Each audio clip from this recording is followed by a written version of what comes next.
Now let me read on here. And I read verse 4. Mordecai was great in the king's house. His fame went out through all the provinces. For this man Mordecai grew greater and greater.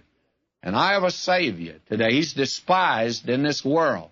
In fact of the matter is, they're saying a lot of dirty, blasphemous things about him today. But my friends, he is the man in the glory. He's King of kings. He's Lord of lords.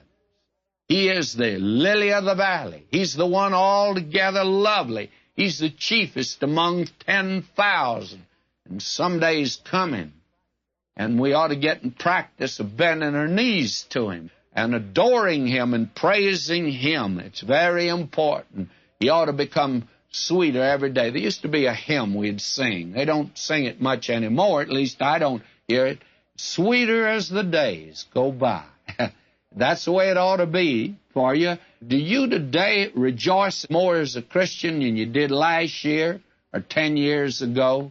Oh, I thank God that I'm a happier Christian than I was 10 years ago.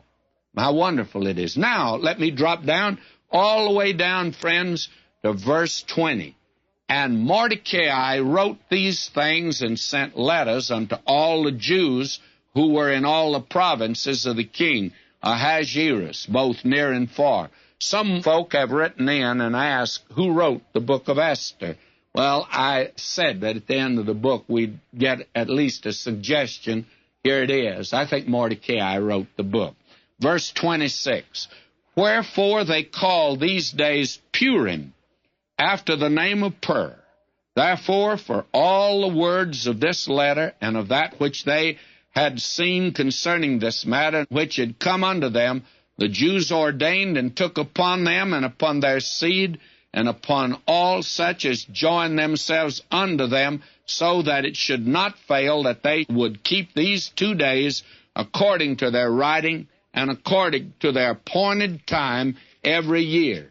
And they, by the way, have celebrated the Feast of Purim, and that these days should be remembered and kept throughout every generation, every family, every province, and every city, and that these days of Purim should not fall into disuse among the Jews, nor the memorial of them perish from their seed.